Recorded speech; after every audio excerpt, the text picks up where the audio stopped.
Now today we are talking about the properties of acids. इससे पहले वाले video lecture में हम लोगों ने प्रिपरेशन ऑफ एसिड्स के बारे में पढ़ा था और एसिड्स के बारे में पढ़ा था। आज का हमारा काम जो है बेसिकली प्रॉपर्टीज़ ऑफ एसिड्स के ऊपर में है। प्रॉपर्टीज़ को समझने के लिए यदि मैं आपसे ये कहूँ कि आप लोगों ने कभी टमाटो यूज़ किया हो, लेमन यूज़ किया हो, तो उनका टेस्ट कैसा होता है? तो कहोगे सर खट्टे होते हैं, है ना। That means acids are sour in taste. तो सबसे पहली प्रॉपर्टी जो इनकी है, क्या लिखेंगे अपन लोग? Acids are sour in test.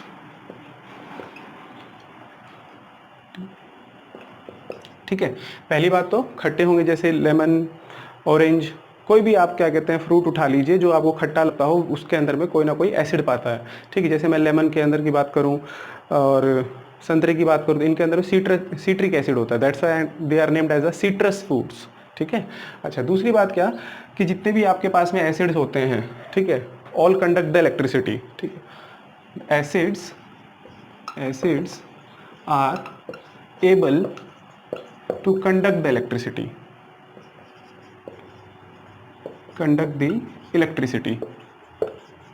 Electricity. अब वो कैसे पता लगेगा? देखो, हम लोगों ने पहले वीडियो लेक्चर में इलेक्ट्रोलाइट्स की बात की थी। ठीक है, तो इलेक्ट्रोलाइट्स के बारे में क्या कहा गया था? हुज एक्वस और मेल्ट कंडक्ट द इलेक्ट्रिसिटी। तो जब भी हम लोग एसिड्स की बात कर रहे हैं, जैसे मेरे पास में HCl हो गया, ठीक है, उसका हाइड्रोलिसिस कर दीजिए, तो हाइड्रोलिसिस करने पर क्या मिला था आपको? H+ in the aqueous form plus में Cl- in the aqueous form, है ना। अब देखो, इसके पास में आयंस फ्री हैं, तो जब भी कोई एसिड होगा, जब तक उसके पास में आयंस फ्री नहीं होंगे तब तक वो इलेक्ट्रिसिटी कंडक्ट नहीं करेगा। अब इसके पास में क्या है? आयंस फ्री है। ठीक है, due to the presence of ions it conduct the electricity. ठीक है, तो इलेक्ट्रोलाइट का मेन पर्पस ही यही था बताने का कि आपको पता चले कि आयंस फ्री होने पर इलेक्ट्रिसिटी कंडक्ट होगी। ठीक है, दूसरी बात क्या, आपसे कई बार क्वेश्चन पूछा जाएगा, जैसे एनसीईआरटी का एक क्वेश्चन है, HCl in the gaseous nature do not conduct the electricity. ठीक है, जब HCl अपने इनिशियल नेचर में होगा, इनिशियल स्टेट में होगा, गैसियस नेचर में होगा, तो वो इलेक्ट्रिसिटी कंडक्ट नहीं कर पाता। क्यों नहीं कर पाया भाई? क्योंकि उसके पास में आयंस फ्री नहीं है, इसलिए वो इलेक्ट्रिसिटी कंडक्ट नहीं कर पाएगा। अच्छा, ऐसे ही मेरे पास में लिखा हुआ है H2SO4। ठीक है, H2SO4 है, लिक्विड फॉर्म में होता है, उसका हाइड्रोलिसिस कर दीजिए। ठीक है, तो क्या बन के आया था अपने पास में?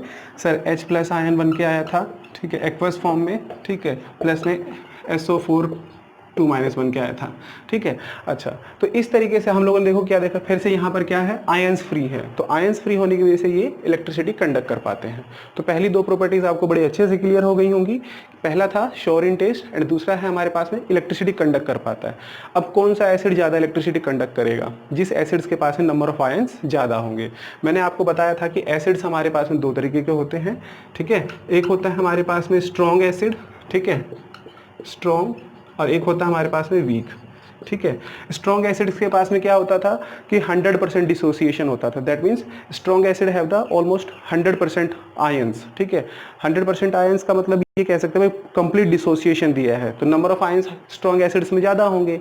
ठीक है, और वीक एसिड्स में पार्शियल डिसोसिएशन आता था, तो यहाँ पर नंबर ऑफ आयंस कम है। ठीक है, तो जिसके पास नंबर ऑफ आयंस ज़्यादा होंगे वो इलेक्ट्रिसिटी भी ज़्यादा कंडक्ट कर पाएगा। तो स्ट्रॉन्ग एसिड्स जो होते हैं वो इलेक्ट्रिसिटी ज़्यादा कंडक्ट करते हैं। पीछे का रीज़न ये है कि इनके पास में नंबर ऑफ आयंस ज़्यादा फ्री होते हैं। ठीक है ना, जैसे मेरे पास में HCl हो गया, H2SO4 हो गया, ये सब के सब ज़्यादा इलेक्ट्रिसिटी कंडक्ट कर पाएंगे क्योंकि इनके पास में कंप्लीट डिसोसिएशन देने वाले एसिड्स हैं और नंबर ऑफ आयंस मैक्सिमम है। ठीक है, वीक एसिड एसिटिक, सिट्रिक, ठीक है, उसके बाद में ऑक्जेलिक, ये एसिड्स जो होते हैं आपके पास में, इनके पास में number of ions come dissociate होकर आते हैं, तो इसलिए ये एसिड्स जो होते हैं इलेक्ट्रिसिटी कम कंडक्ट करते हैं।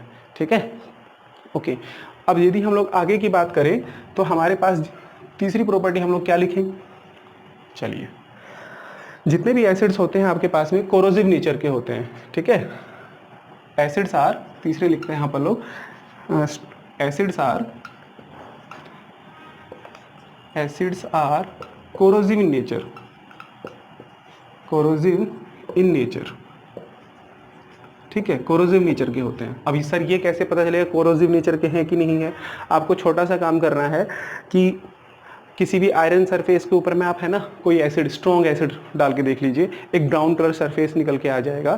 ठीक है, और जो कि रस्टिंग ऑफ आयरन के बाद में आता था, तो इसलिए कहते हैं। और जैसे कि आप कभी किसी कपड़े पर डाल दिए तो कपड़े को जलाना स्टार्ट कर देता है एसिड, तो इसलिए हम लोग बोलते हैं कि हाईली कोरोसिव नेचर के होते हैं। लेकिन हाईली कोरोसिव एसिड कौन सा होगा? Strong acids. ठीक है। कुछ एसिड तो ऐसे भी होते हैं, आप हाथ पे उसको स्लोपी नेचर के होते हैं, ठीक है, जैसे एसिटिक एसिड। तो ऐसा नहीं है कि सभी एसिड कोरोसिव नेचर के होंगे। स्ट्रॉन्ग एसिड्स जो होते हैं बेसिकली वो हाईली कोरोसिव होते हैं, ठीक है। अच्छा, चौथी बात क्या लिखे हैं अपन लोग, रिएक्शन। अब यहाँ से कुछ रिएक्शंस करके देखते हैं अपन लोग। आगे हम लोग कर रहे हैं रिएक्शन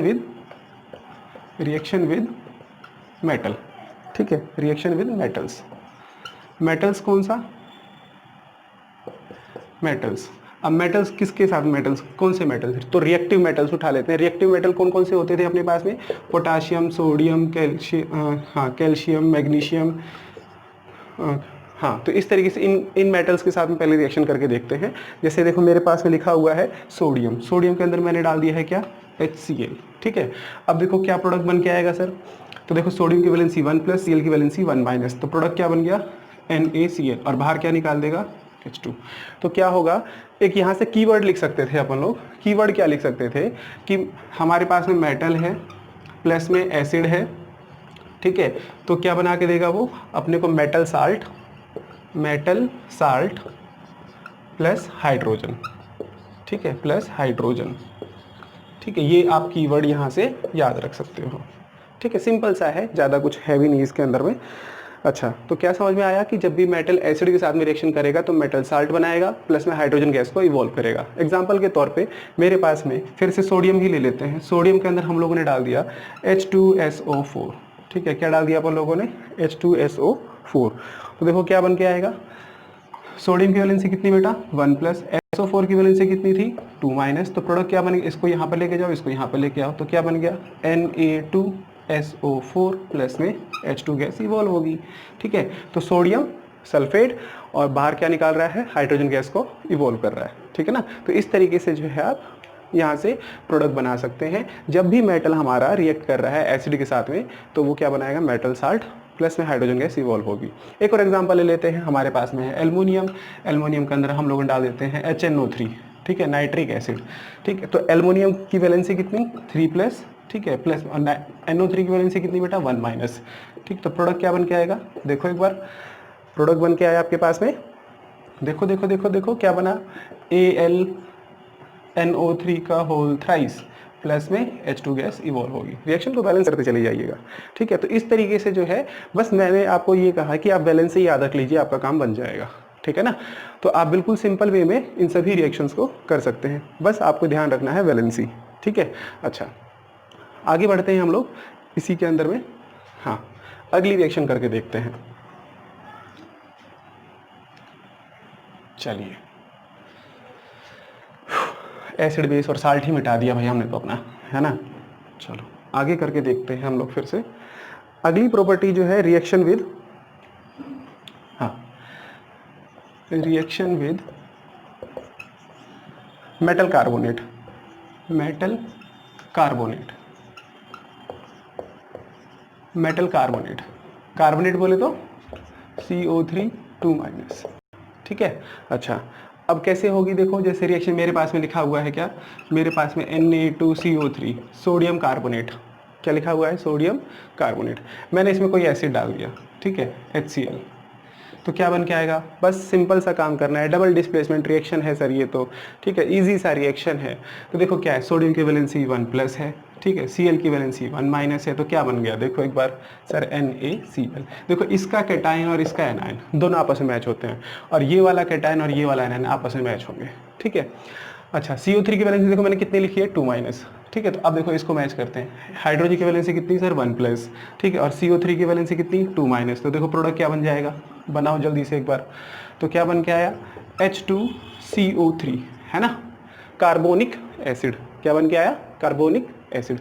और यदि मैं इसी एसिड को, देखो कार्बोनिक एसिड को मैं थोड़ा सा हीट कर लूँ तो क्या बन के आएगा, देखना एक बार, H2O प्लस में CO2, बात तो बराबर है। और यदि मैं इसी प्रोडक्ट को ऐसे लिख देता हूँ, यहाँ पर लिख दिया H2O प्लस में यहाँ पर लिख दिया CO2, तो कोई दिक्कत है क्या सर, वही बात तो है, सिंपल है ना, ठीक। तो क्वाइट सिंपल इट इज़। तो इसी तरीके से आपको सारे प्रोडक्ट्स बनाने होंगे। एक और रिएक्शन करके देखते हैं, चलिए आपको समझाने के लिए। जैसे मेरे पास में लिखा हुआ है सोडियम कार्बोनेट ही ले लेते हैं, सोडियम कार्बोनेट, और इसके अंदर डाल देते हैं अपन लोग एसिड बदल लेते हैं, चलो H2SO4। तो फटाफट प्रोडक्ट क्या बन के आएगा, देखो जल्दी ट्राई करते हैं सबके सब, ट्राई करो। हाँ हो गया सर, प्रोडक्ट बन गया सबका।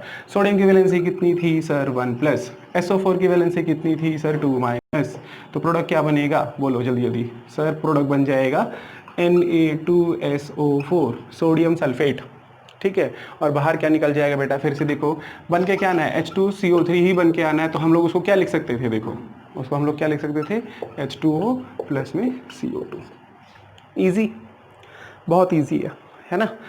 रिएक्शन करते टाइम में घबराना मत कि सर ये हो गया वो हो गया, कुछ समझ में नहीं आ रहा था, अरे बड़े सिंपल है, वैलेंसी याद रखो बस, ठीक है। अच्छा अब देखो क्या है आपके पास में, ठीक, एक और रिएक्शन करके देखें, चलो reaction with metal bicarbonate, metal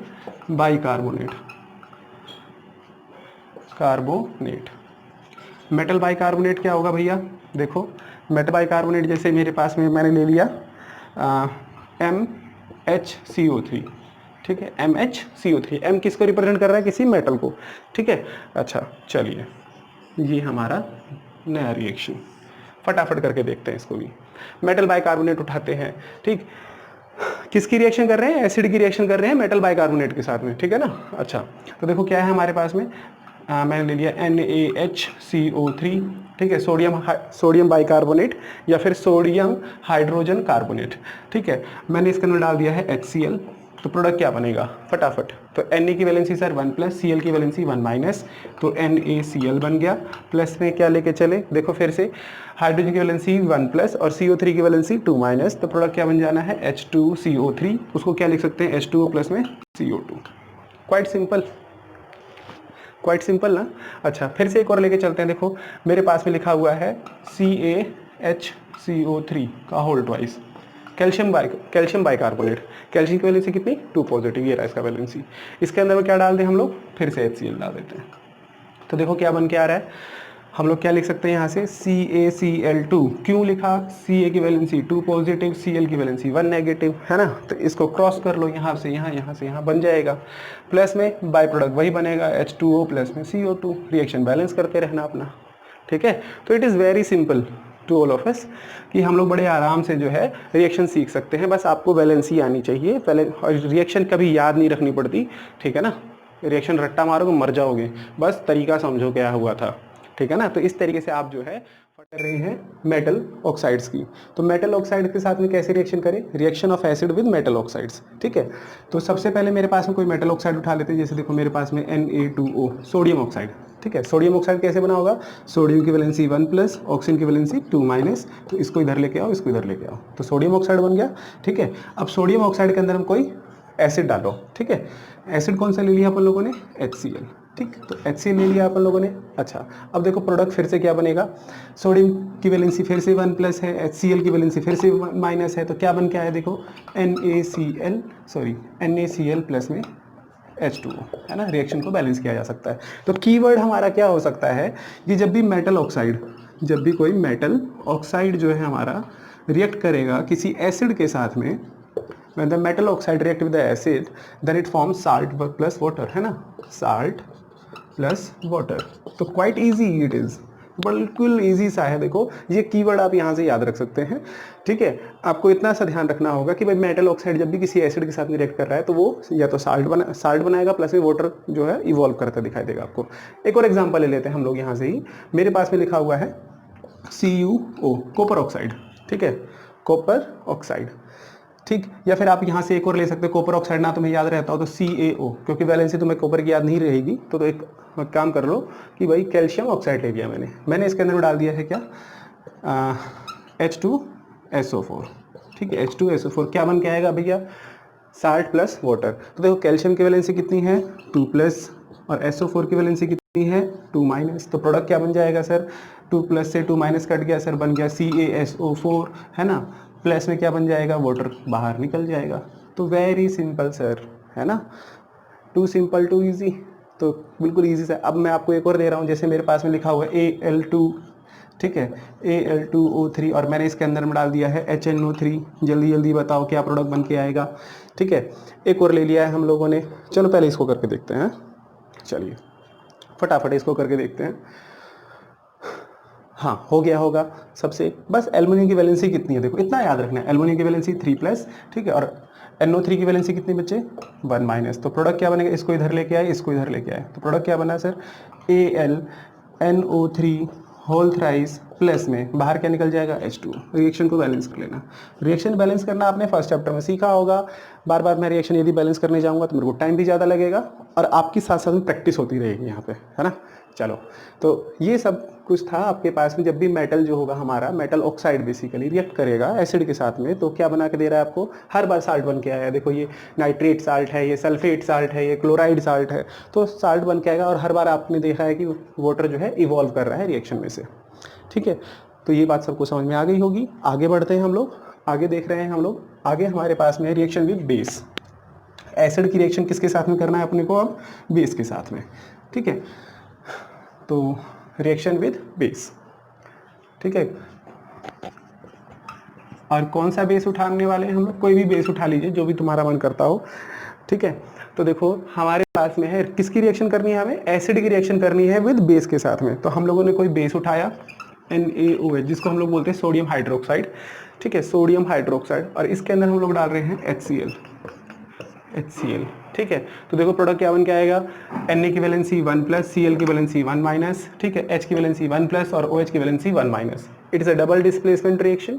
ठीक है, तो प्रोडक्ट बन के क्या आ रहा है हमारे पास में, NaCl प्लस में वाटर। तो इससे हम लोग कीवर्ड क्या बना सकते हैं, कीवर्ड हमारा ये बन सकता है कि आपके पास में एसिड है प्लस में बेस है। ठीक है, तो बन के क्या है आपके पास में, acid plus base to give salt plus water, salt plus water, and this reaction is named as the neutralization reaction। क्या बोलेंगे इसको अपन लोग, न्यूट्रलाइजेशन रिएक्शन।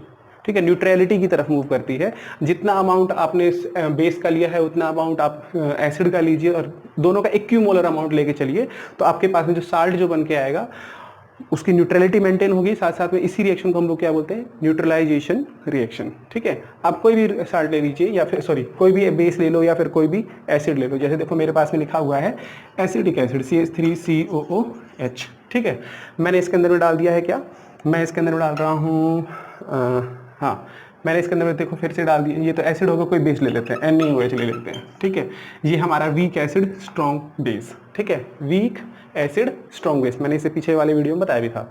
तो देखो प्रोडक्ट क्या बन के आएगा आपके पास में, प्रोडक्ट बन के आएगा देखो एसीटेट की वैलेंसी 1-, सोडियम की वैलेंसी 1+, तो क्या बन जाएगा देखो CH3COONA, सोडियम एसीटेट, इसको बोलते हैं हम लोग sodium acetate. Sodium acetate plus क्या बन जाएगा, वाटर, बाहर निकल जाएगा। तो ये भी एक तरीके का साल्ट है। ठीक है ना, तो जब भी आप रिएक्शन करेंगे मेटल की क्या नाम था इसका, बेस और एसिड का रिएक्शन करोगे तो साल्ट प्लस में वाटर बाहर निकल के आएगा। एक और रिएक्शन ले लेते हैं हम लोग, जैसे मेरे पास में लिखा हुआ है बेस ले लेते हैं, जैसे CaOH whole twice, calcium hydroxide. ठीक है, हम लोगों ने ले लिया है कैल्शियम हाइड्रोक्साइड, ये हमारा बेस हो गया। एसिड डाल देते हैं कोई हमारे पास में है H2SO4।